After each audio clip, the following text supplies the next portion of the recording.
Hi, I'm Derek Ashong. Welcome to the stream. This is our pre-show. We're going to have an opportunity to talk today about some issues that are in the news. We'll be going live onto television broadcast in just a few. And remember, you can join us afterwards for our post-show where we have an opportunity to get a little bit more integral with some of these issues, or I should say a little bit deeper with some of them. With me today is Ahmed as well as Jenny. Thank you so much for being here, Jenny. It's great to see you.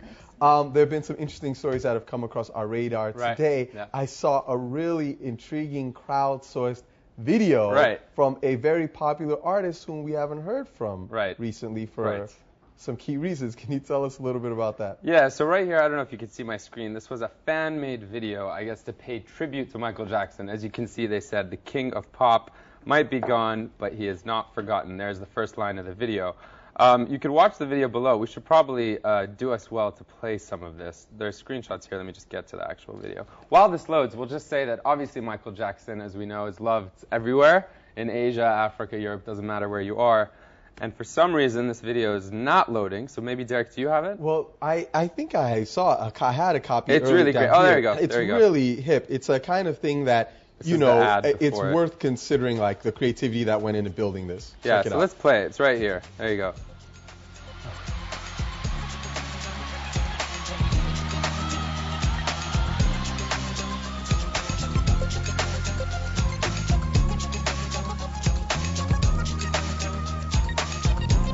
So Ben actually saw this on Wired. Yeah, there's an article about it on Wired, and the thing that's hip is the entire video is crowdsourced. I mean, they basically, and this is an interesting thing from the Wired article talking about what they did. They said, to participate, fans selected from a number of actions from Jackson's website: playing an instrument, singing a lyric, acting out a crowd reaction, or demonstrating a classic MJ dance move. Yeah, and so it's all about diversity and celebrating, you know, the international perspective that Michael Jackson brought to so many people. Absolutely, and really giving people a chance to participate, which I think is really hip. And given that, you know, obviously Michael Jackson is no longer with us for almost 2 years now, but we know that music lives on forever, but this is a great way for his fans to kind of be a part of the music as well. Right, I want to play this one part. I think it's coming up, of course, this infamous move. And remember, we saw in that prison, I think in Philippines, where they did a similar thing, right? Yeah. The entire prison dance. But hold on, there's this one moonwalk. I hope I can find it. Let me see. Maybe, oh, there you go. Well, it's coming up soon.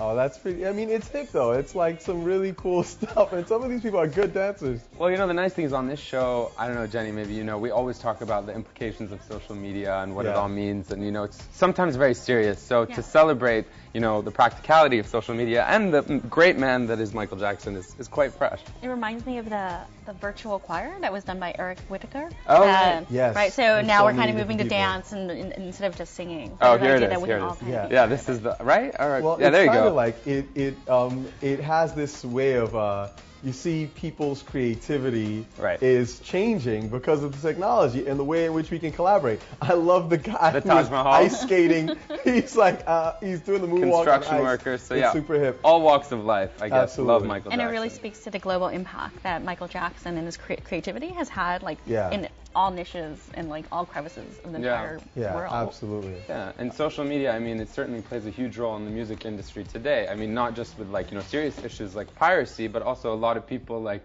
Lupe Fiasco, the rapper, I don't know if you know, using QR codes to sell your records and, you know, trying to be relevant in the people are digital doing a lot age. Of creative stuff in the digital age, and I think that this is a really good example. I'm glad that they put this out there. I think one of the funny things is they obviously had to give the fans access to the music in advance in order for them to synchronize. So I'm wondering, did they enable them to get like pre-downloads, or how exactly did they do it? Because as I was looking at this article, it says that they have 1,600 participants that are woven together in this.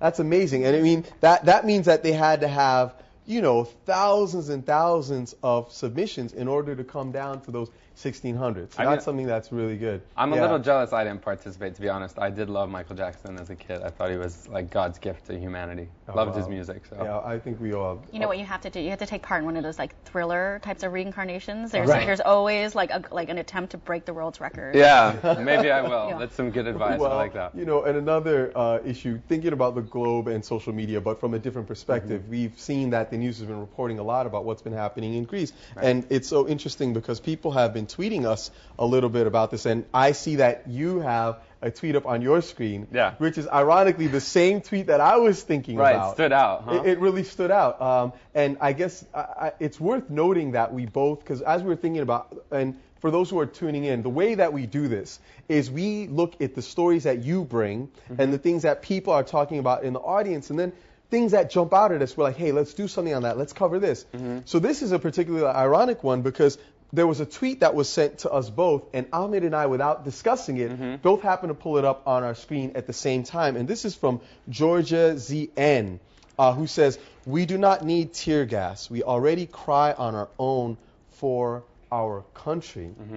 And I think that it's just like worth acknowledging, you know, a lot of the news are reporting what's happening there. People are protesting, people are upset. It looks like there may be a political crisis, but there's ultimately a human story that's at the basis of this, and people are really concerned about their own personal futures and that of their country. Yeah, I mean, it's interesting because we know, you know, the Greek people have a long history of kind of radical protests, and for some time we covered the story briefly a couple weeks ago, and we talked about the fact that, you know, there were children protesting and whatnot, but as it seems, you know, violence eventually unfolded in these people's protests. And I'm trying right now to get this guy's blog whose tweet you just read, but maybe, Jenny, you have something to say about what's going on in Greek. Have you been following the story? Yeah, so what I find actually fascinating is how now people with their cell phones can hold basically law enforcement accountable for everything that they do. So I was actually I was in Barcelona the night of the World Cup finals when Spain won, and everyone just kind of went nuts, and so there were riots. And what was really stunning to me is no matter where the cops went, you know, in their riot gear,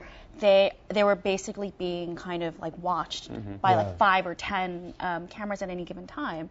So in a way, it's what I call kind of the little brother effect, that instead of having like technology enabling a centralized kind of power to watch us, that in essence we all have the ability to sort of spy. And I love that, and let's get into that. So you're talking about the little brother effect. You're speaking about Big Brother, the concept that there is this broader, overarching, you know, government that is watching you, and that's George Orwell. Yeah, from 1984. And from his book 1984. So you're talking about little brother, the idea that we could be connected. Yeah, that you're actually more like technology has enabled us rather than Jenny, let me stop you there because we're actually about to go live. Okay. So we're going to be on air in a few seconds. We'll see you on the line.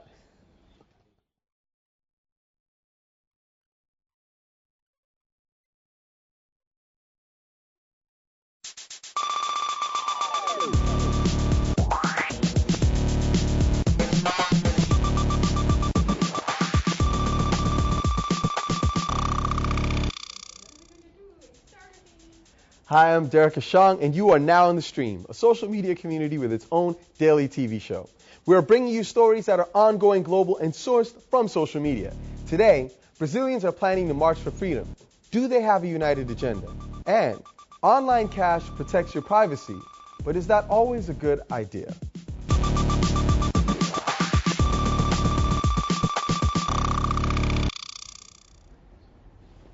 Our digital producer, Ahmed Shihab-Eldin, is here looking out for your feedback. Also joining us on the couch today is Jenny Lee, a journalist and author. Online, she goes by Jenny 8 Lee, and she's one of the lead organizers of Hacks and Hackers. Jenny, welcome to the stream. Tell us what Hacks and Hackers is. So Hacks and Hackers is a global organization that brings together journalists and technologists to basically reinvent news and information and media. And so there are chapters springing up everywhere. There actually Buenos Aires is one of the most active chapters. There are chapters springing up in Africa. And I would say all around the world, we have maybe at least 3,000 or 4,000 like active people who've like signed up for a meetup group, and they do hackathons and classes, and they show each other their demos, and it's really about sort of creating an ecosystem of people who care about what the future of journalism is going to be. Well, a lot of people have been nervous about how technology is going to impact journalism, but I love the fact that you've embraced that change. You had a great conference this weekend, Spark Camp, that I had a chance to attend, so I know that you put together good stuff. I want to dive right into our stories today. We're talking about at least opening with Brazil. Brazilians have been marching for the legalization of marijuana in support of gay rights and against censorship. Now, all of these groups are coming together under a common hashtag, Marcha da Liberdade. I want to take a little moment to show you some video. First, this image here is from one of these marches. These are police responding to the kind of folks that were at the event. Now, I want you to take a look briefly at this particular clip that shows you a little more of the detail of what happened. And if you watch closely, you're going to see a little bit of what's happening here. Right. And I'm going to show you something just before we go to this video. I'm going to take a little bit off of here, and let's play this one so you can see what is going down. This is actually the protest from the Marcha de Maconha a couple of weeks ago. We'll explain what that is in just a sec.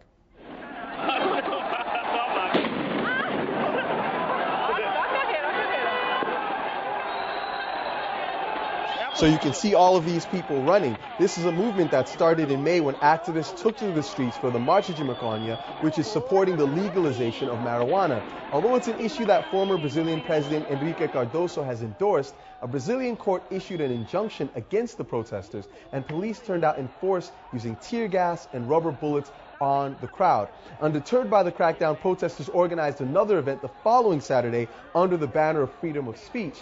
This time, the turnout more than doubled. And I think it's worth taking a look at this next video, which is from the organizers of what they're calling the Marcha da Liberdade. Now, marching under the banner of this, and it means March for Freedom, you can hear people chanting various slogans. The march included a variety of messages, basically about the environment, about workers' rights, about equality for gay communities. And spurred by their success, organizers are now using social media and hoping to create an even bigger event this Saturday. This one will include protests in 30 cities and focus on constitutional rights and freedom of expression. Joining us now via Skype from Sao Paulo to discuss this is Felipe Altenfelder. He's an active participant in the Marcha da Liberdade. Felipe, welcome to the stream. Thanks so much for joining us. We understand that these protests have been largely unnoticed by mainstream international media, but it seems that there's a very strong movement there. What is drawing people from such diverse backgrounds together for the Marcha da Liberdade? Of course, first of all, good afternoon, Derek, Ahmed, Jenny, everybody that's watching here in Brazil and all over the world. I think that what's taking us to this movement in Brazil is, in fact, that we need to build an expression of that what we are believing that are the principal challenge for this society on the 21st century, which is the dialogue. No, like the 20th century, which was a very bellicose and reactive century, and now we need to start a new time. We need a positive agenda, crossing the themes and the links of all the social movements, and this march is perfect to make it clear here in Brazil. You know, now it's interesting when you talk about that idea of creating a dialogue, because part of the concern that was raised by a lot of activists is that when they came to have the Marcha de Maconha, the March for Freedom of Usage of Marijuana, basically the response was so violent from the police. So I'm curious if you can talk to us a little bit about how the police responded and why that violence spurred people to want to protest more as opposed to less. Of course. What happened, I think that in Brazil, we don't have a strong culture in the way to take people to the street. To reclaim for everything. And when it happens, the Brazilian state, Brazilian government really doesn't know how to deal, how to handle with it. He became scared, and the police just traduced this inability of the state to lead with this question. Like how it happened, we were in the Paulista Avenue behind MASP Museum. There is a space to the concentration, and just one day before, Friday night, they sent out a document that says the Marcha of Maconha were prohibited, but people goes there the same way. And when we just get into the street, the shock troop that we say, like the special troop of the Brazilian police, to the situations, they just crossed the street, they stopped at Paulista Avenue and start to hit the fields behind the people. In the first, we start just walking, thought that it would be still possible to have a Pacific Act. And like just 10 minutes before that we started, they started with the bombs, with the guns, with the pepper spray. And then we got this image that you show there, like people running on the street under bombs. It was everything really fast on the 3 weeks ago. So let me ask you one more question, and then I want to get Jenny involved in this. So Of basically, course. you had that strong response, but now it seems that people are marching, and it's a coalition of organizations, people dealing with environmental rights. We've heard about the fact that so a lot of environmentalists have been killed. The sixth environmentalist killed in the last few weeks in the northern regions of the Amazon regions of Brazil. We've also heard that firefighters have been on strike, that they're participating, that people are participating who are supporting gay rights and all kinds of things. All of this under the banner of this idea of freedom, a Marcha da Liberdade. Tell me, what do you hope to achieve by continuing to march and for bringing all these people together? What is the purpose of what's going to happen on Saturday? Nice. The purpose, I think, that is still connecting people to fight for their rights here in Brazil. We are already having practical results of the first march. As you told, we are having in this moment the Supreme Court of Brazil judging the right of the realization of Marcha da Maconha in every years, and we had here a historical moment where the social movements are getting connected and organized to dialogue, as I said, with the government. Felipe, let me interrupt you just there, because I want to get Jenny's thoughts on this point of, this idea of people coming together from different movements. Does it seem that you're starting to see a trend where people around the world are having a greater understanding of the power of coming together in some of these actions? So one of the things that's really fascinating is that the freedom of assembly, at least within like the First Amendment in the States, often gets overlooked, but a lot of the freedoms mean nothing without sort of freedom of assembly. So great examples. I was actually in Beijing University as a sort of on fellowship, and they had this sort of orientation, and they're like, we totally have freedom of religion. You can practice whatever religion you want, but you just can't do it with other people. And it was just sort of really so it was really striking to me. And again, I think the idea of the freedom of assembly, whether or not in the United States or in any other country in Brazil, is actually one of the more fundamental rights. So sometimes we kind of forget. Yeah. I mean, it is a really interesting one, and it seems to be one that's drawing a lot of different people together. One of the last point I want to ask you, Felipe, before we get to go, it may be that people are hoping that this march will make a difference, but you've brought so many different coalitions together. Is it likely that you're going to be able to sustain this kind of momentum if the government does not respond? Yeah, I think that the march here, it will be used more as a pacific weapon, Like we don't need to still marching. We just need to put people together in the street, and it works to keep us stimulated to help in each other teams during dialogues, not just with government, The social movements here are also fighting for its own independence. So the march, we're going to be very strong for it. It will going to keep us energized, because it's not just one day to go to street. We are talking about fights that are being constructed for years. There are lots of people here in Brazil that have their life projects connected to these movements. So the march came just to get it stronger. We had a long way to go, and we'll be keeping connected, looking around everything that's happening all over the world in this way of people going to the street. We are going to still travel in other places to know another agents of this kind of manifestations. Felipe, thank you so much. Thank you so much for being with us and for giving us this greater understanding of what's happening down there. We'll definitely be looking at what goes down on Saturday. Muito obrigado. Obrigado. Thank you for you to us. To us, it's an honor being on Al Jazeera. We are following everything that happened in these terms in the world by you. And we are in this position to connect every time is necessary. Thank you. It's us. Absolutely. Thank you. So it really is becoming a global thing. It is an idea that people can maybe take stance in the streets to make a difference. And it's going to be really interesting to see if this coalition of different people can stick together. Now, you can find out more details about this Marcha da Liberdade on our website, stream.aljazeera.com. And remember, you can also find many more stories there, along with videos and images. Ahmed, what kind of things have people been saying to us on the website and via Twitter so far this week? Sure, Derek. Well, tomorrow, a large portion of the show will be driven directly by you, the community. So today, I want to share a question that came from Twitter about Bahrain. As you can see, NFM Bannon is saying, can Twitter make a difference? Now, he's referring to a story about angry Arabiya. This lady is a young Bahraini. Her name is Zainab Al-Khawaja, and she's the sister of Maryam Al-Khawaja, and their family have several family members who have been detained in Bahrain. So she said here, "Today I could not be more proud. I believe in my people. Today I'm willing to sacrifice myself and my family for the people of Bahrain."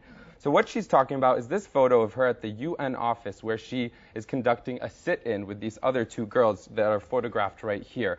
So I followed her on Twitter basically today. She was telling the story as it unfolded. She's in the UN staging a sit-in, and she's handed a letter to Ban Ki-moon about prisoners in Bahrain.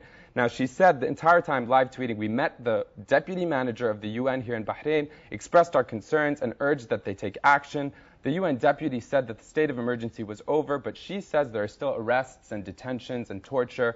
Now, I'm not going to go through every tweet, but this went on for a long time, and he said basically, "You can't stay." And she said that their family relatives have been in too long. This goes on to her eventually saying, once he said, "If you don't leave, we might have to make you leave," and that is actually eventually what happened. So this is the letter, which we'll be tweeting out for those of you who want to read. But the interesting thing about the story is they took them by force to a police station. And this is her last tweet before the phones were confiscated from her.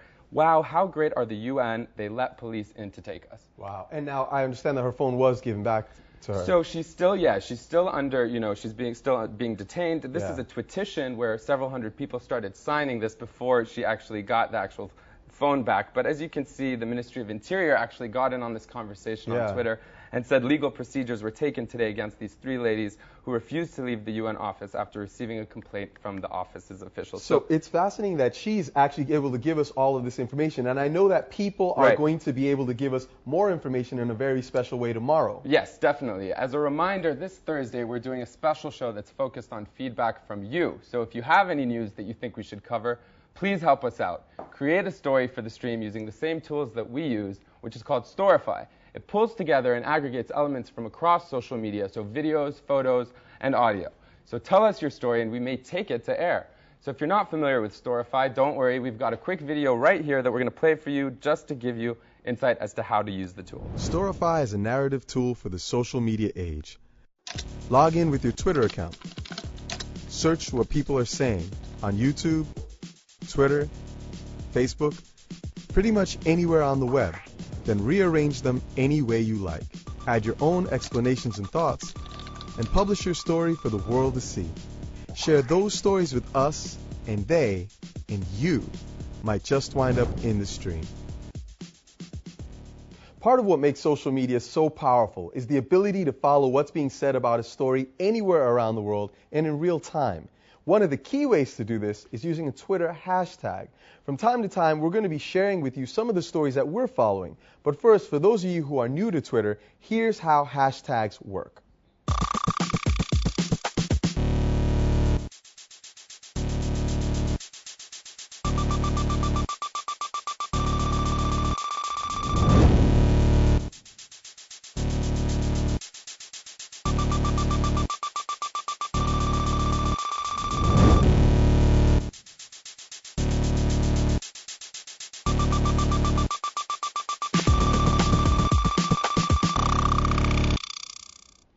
So put any hashtag you like in the Twitter search box, and you can follow everything that's being tweeted on that topic. Go ahead and give it a try. Here's some of what we're watching closely in the stream right now.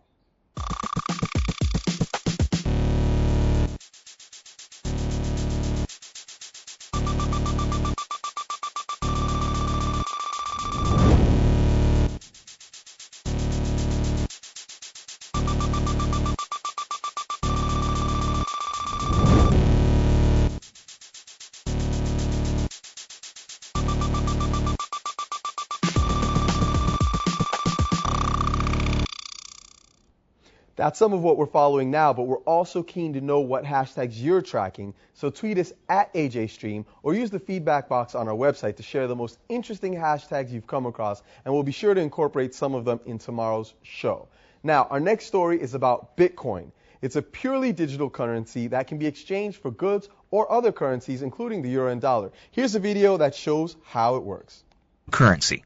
Bitcoins are digital coins you can send through the internet. Compared to other alternatives, Bitcoins have a number of advantages. Bitcoins are transferred directly from person to person via the net without going through a bank or clearinghouse. This means that the fees are much lower, you can use them in every country, your account cannot be frozen, and there are no prerequisites or arbitrary limits. Let's look at how it works. Bitcoins are generated all over the internet by anybody running a free application called a Bitcoin miner. Mining requires a certain amount of work for each block of coins. This amount is automatically adjusted by the network such that Bitcoins are always created at a predictable and limited rate. Your Bitcoins are stored in your digital wallet, which might look familiar if you use online banking. When you transfer Bitcoins, an electronic signature is added. After a few minutes, the transaction is verified by a miner and permanently and anonymously stored in the network. The Bitcoin software is completely open source, and anybody can review the code. Bitcoin is changing finance the same way the web changed publishing. When everyone has access to a global market, great ideas flourish. Now, this currency is not without controversy. Some say that its anonymous nature makes it an ideal tool for narcotics dealers and other criminals. Others argue it's backed by nothing and could easily collapse. Joining us now via Skype to discuss all of this is Jerry Brito. He's the director of the Technology Policy Program at George Mason University's Mercatus Center. Jerry, welcome to the stream. Thanks so much for being with us. Tell us a little bit about why Bitcoins are being used. What's the genesis of this? Well, there are two main advantages of Bitcoin. I mean, one of them is, like you said, they're completely decentralized. So there's no central bank that can inflate the money supply artificially.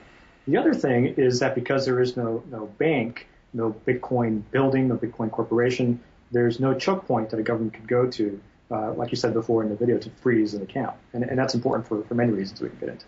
Now, is there any degree to which the financial crash in 2008 spurred people to be creating these alternative currency forms? I don't think it has much to do with the crash itself, although if you think that the crash existed because of loose money from the Fed, then yes, you could imagine that that motivated, in this particular case, it's Satoshi Nakamoto, who is a pseudonymous name for the person who created Bitcoin. That might have inspired him or her to create this. Now, Jenny, I want to get your thoughts on this because it's a really interesting concept and it's something that a lot of people have some trouble understanding, but in a nutshell, it's a purely digital form of money. Some people are saying that, well, it's kind of risky. What do you think? Is this a natural extension of the digital world, or is this something that's going to be a new kind of black market? So I actually find it completely fascinating, both from a theoretical level and also an implementation level. And actually, if people, total geeks, can actually Google the paper that he mentioned online, it's on the Bitcoin website. So one thing that's sort of interesting to understand is that one person's criminal is another kind of country's freedom fighter. So in the same time, by sort of opening up this kind of peer-to-peer currency system, on one hand, it's true, you might be enabling sort of, legal transactions involving narcotics, as some U.S. senators have sort of accused the system of allowing. But at the same time, it also means that, people who don't want to be under the oppression of their own government suddenly have a way to sort of pay for transactions outside their system. Absolutely, because part of what makes it special is that it doesn't require a third party. You don't have to go through a bank. It can be truly peer-to-peer. Go ahead, Jerry. I can give you an example of that. Yeah. Well, so think about WikiLeaks, right? When Cablegate happened, WikiLeaks made an appeal for donations. Yes. And they said, you can contribute to us via PayPal. And if you're an American who wants to express yourself politically because you agree with what WikiLeaks is doing, you'd want to go to PayPal and make a donation. But what did you find? You find that WikiLeaks' accounts were frozen. And you couldn't make that transaction. And same went for Visa and Bank of America. And why is that? It's because Senator Lieberman put pressure on these companies to prohibit those transactions. So remember, there's no law passed here. It's just simply political pressure, and Americans couldn't express themselves that way. Just yesterday, WikiLeaks announced that they're taking Bitcoin donations. Well, we actually have a tweet from them, and Ahmed has got it in front of his laptop. Yeah, just 2 or 3 quick tweets to get in. WikiLeaks is as recently as 4 hours ago asking for anonymous Bitcoin donations. So just on the point that you just made. And actually, before you read other one, he also, to this same point about what happened with Visa and MasterCard, at Jeff Jarvis at that same time tweeted, "Hey, Visa, MasterCard, PayPal, it's my money. How dare you tell me where I can and can't spend it?" Go ahead, Ahmed. Yeah, so the other tweet that we got in from Goopmang is a pretty basic question, but he's very excited about the prospect for Bitcoin eliminating the need for powerful banks, but he's not sure how it would be secure. Can you talk on the security aspects of this? Yeah, security is an issue, and again, this is a system that's brand new. So there's a story circulating this week that there was somebody who had about $500,000 worth of Bitcoin on his computer. Some hackers broke in and essentially stole it. Remember, it's cash. I mean, if you lose the Bitcoin money, it's like losing actual cash. So in that sense, it is less secure than cash. My question is, well, how much cash do you keep on you at any one time? Yeah. You probably keep what's in your wallet, which is probably, I don't know, enough to get through the day, maybe a bit more. You don't want to keep $500,000 in cash. So while it's not as secure as keeping it in a bank that is guaranteed by a government, it's still going to serve a good function of, for anonymous transactions. Jerry, I want to play actually a video since you mentioned that, this is a video of a gentleman that we spoke to earlier who talked about how some people collaborated in trying to get that money back. I just want to take a quick look at this. Or somebody has lost Bitcoin where they, the community as a whole tracked down where it came from, and they're actually able to freeze the funds, and I believe they got the money back. I'm not positive on that. Now, he's saying he's not certain that they got the money back, but the idea that I thought was interesting is that the community as a whole went to seek to try to get that money back. His name is Matt Courtney, and we had a chance to speak to him earlier. This is generating some interest from our audience online. Yeah, there's a lot of enthusiasm around this topic. Now, Mostrlenki asked, how does Bitcoin deal with inflation so as not to decrease its own value? And then someone chimed in right away, B_Fung, answering. So maybe you can answer this quickly. He says the rate of production of new coins is actually controlled by a computer algorithm that automatically adjusts based on demand. Is that true? That's right. So when you have a central bank like the U.S. Fed or the Central European Bank, they introduce new money into the economy by basically printing more money, essentially. So the amount of new money in the economy and therefore the amount of inflation is in the hands of these central bankers. With Bitcoin, there is a very a strict and predictable amount of new Bitcoins that are minted every day. And now, so, Jerry, on that front, I actually want to hold that thought and continue this conversation in our post show because we want to talk about the implications of this for global finance. Want to thank you for being with us. Want to thank you as well, Jenny. Remember, you can learn more about Bitcoin on our website. You can go straight to stream.aljazeera.com. We're going to be continuing this conversation right there. You can always tweet us at AJStream. We will see you online.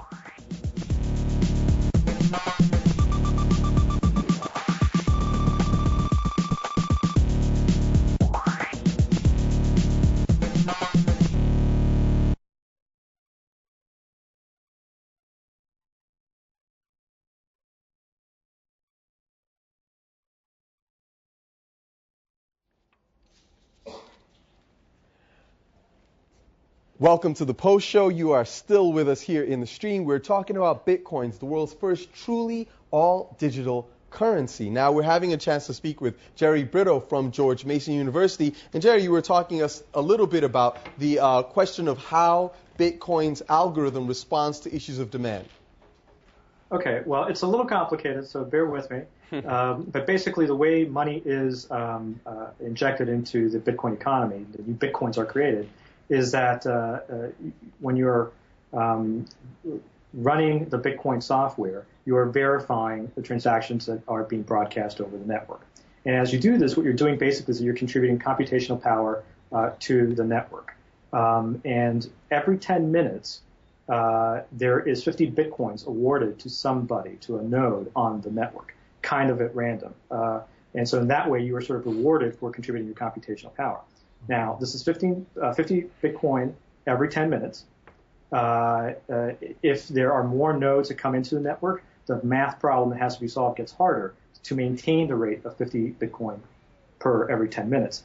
Now, this will continue for 4 years, starting in 2009 when Bitcoin started until 2013. At that point, the amount of Bitcoin awarded every 10 minutes will go down to 25 and a half, right? So, or I should say to 25. Bitcoin. It'll be halved. So and 4 years after that, it'll be halved again. So in a nutshell, it's a controlled system so that you'll have, there's a maximum number of Bitcoins that will ever be created, but the value of those Bitcoins vis-a-vis other currencies will depend upon demand because the supply will ultimately be capped. One of the things, and Jenny, I want to get your thoughts on this, that's so interesting about this is people have said, well, wait a minute, it's imaginary currency. I mean, it's not backed by anything. But the interesting thing to me about that is, well, let's look at the dollar. The dollar's not backed by anything. It's no longer backed or tied to gold or silver or anything of the sort. Could this simply be the natural evolution of currency? Do you know what? Actually, one of the most interesting things that I watched when I was a technology reporter is how currencies in multi-user games like World of Warcraft or any of those things, at a certain point, there was a currency within those systems that was completely valuable. And at a certain point, you could actually see them selling things on like Craigslist or eBay. And so there became a certain point where there was a transactional value between real dollars and like this, quote, imaginary money. Yeah, well, speaking of transactions, and more importantly, since this is such a complicated issue, maybe you can just make sure that I'm understanding this correctly, Jerry. We just received, I believe, a tip through Bitcoin at Al Jazeera here, or at AJ Stream.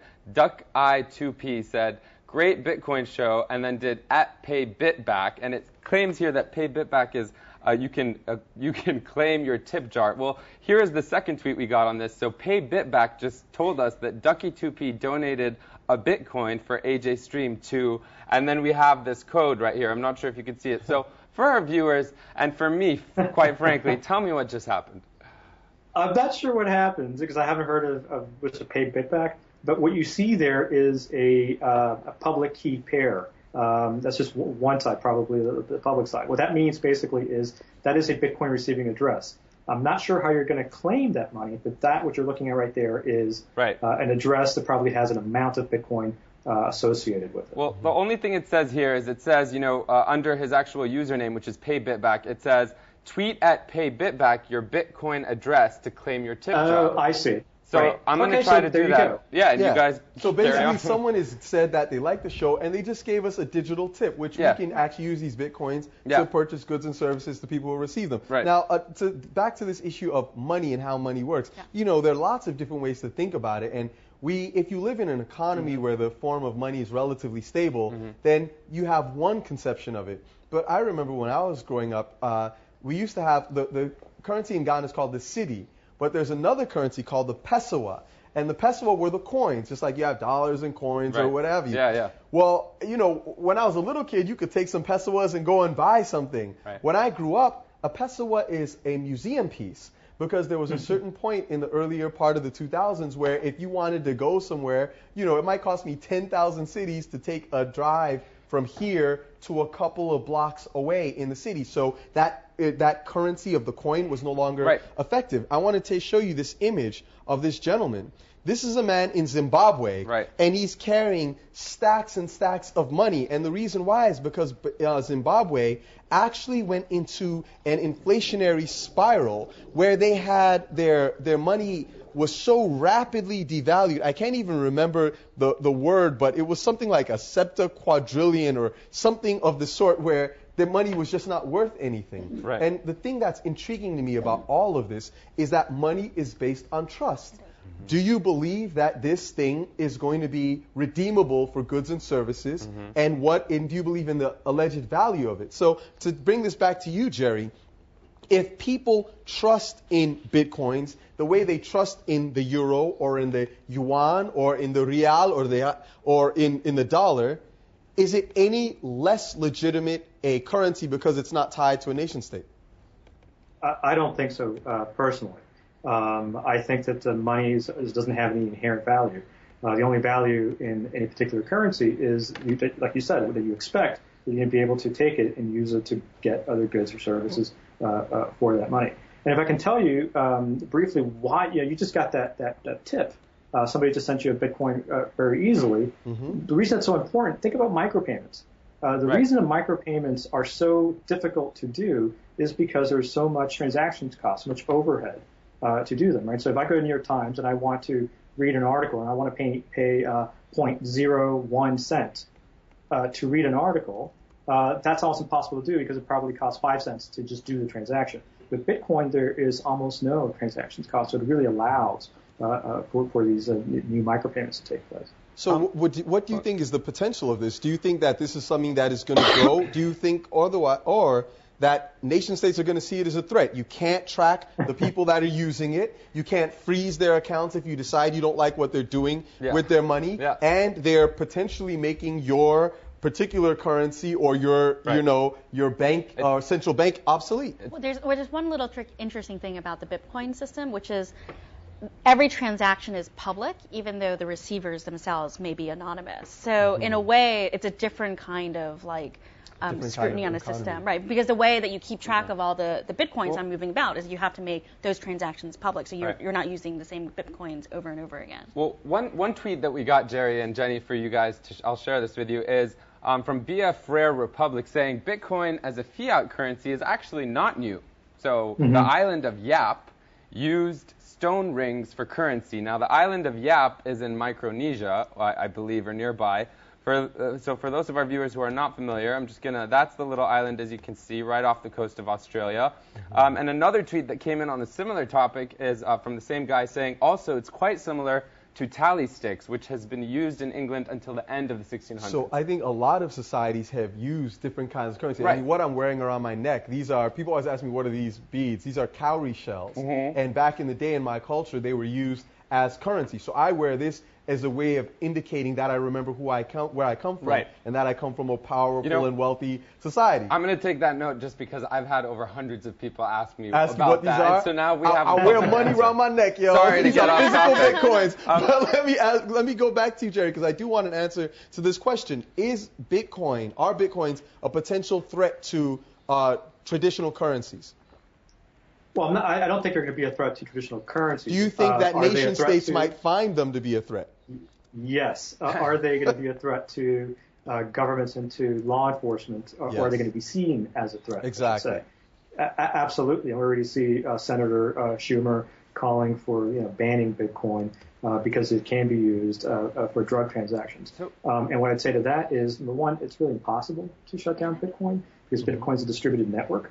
There's no place you can go to flip the switch and shut it down. So that's sort of neither here nor there. But Bitcoin is like cash, and cash can be used for illegal things. It can be used for illegal things. And you have to hate the player, not the game, right? Well, so this is, to your point, we have this from theweek.com. This is in our store on our website, stream.aljazeera.com. It says, Senators Charles Schumer, Democrat of New York, and Joe Manchin, Democrat of West Virginia, wrote a letter to the Drug Enforcement Administration Chief, Michelle Leonhardt, and Attorney General Eric Holder, urging a government crackdown on Bitcoin, calling it an online form of money laundering. Yeah. Well, oh, you're opening. The lights just went off. There you go. The lights. Okay. Motion sensors. Well, one thing I just want to do right here live on the show is PayBitBack wrote us and said we have 0.1 of a Bitcoin in our tip jar, so I need to tweet him the Bitcoin address that he sent to claim it. So if you bear with me, I'm just going to copy paste it right there. I hope you can see this and tweet it. Now, I hope I have not done something illegal live on TV or on the web. Well, I think it's asking you for your Bitcoin address. Yeah, which is the one that he had sent in the original tweet. So I think we just did it. We'll see. We'll wait to hear back from PayBitBack. Well, and I think that you have to have an account potentially, or have at least created a Bitcoin address. But we'll find out. Yeah, who knows? Kind of how it works. There's a question that also came in online from @BCatDC that says, where besides Silk Road can you spend Bitcoins? And to your point, Jerry, just for our viewers who are not familiar with this, Silk Road is what's become this notorious anonymous platform for people to buy drugs. They use Tor in order to hide their IP addresses, and so they can sell and buy and sell illicit substances without necessarily being under the scrutiny of the authorities. We'll see how long that lasts. But to answer the question, Jerry, what other places are Bitcoins being used? Well, if you go to bitcoin.org, you'll see a list, and it's a wiki, so you can keep adding stuff to the list. There's a list of merchants who will take Bitcoin, and they include all sorts of weird things. So alpaca socks is an example that is often cited. Hosting services for web hosting services, graphic design and programming. Different people will take Bitcoin. But it's a very small number, and it has to grow if Bitcoin is going to be successful. Well, I'm seeing a tweet on the Bitcoin website. They've actually got a feed about people talking about Bitcoin, and they've got us in it. At D Taha says, I can envision an anarcho-communist world where a system similar to Bitcoin is used instead of traditional money. Down with banks. I will say, however, maybe it's possible to envision a world where Bitcoin will live just aside all these other forms of currency, just like the euro lives beside the yuan, lives beside the pound. Thank you so much, Jerry, for being with us and explaining this. We really appreciate it. My pleasure. And thank you for joining us in the post show. Remember, tomorrow is our feedback show. It's all about you. Tweet us your ideas at AJStream. Send us your Storifys. We will see you online.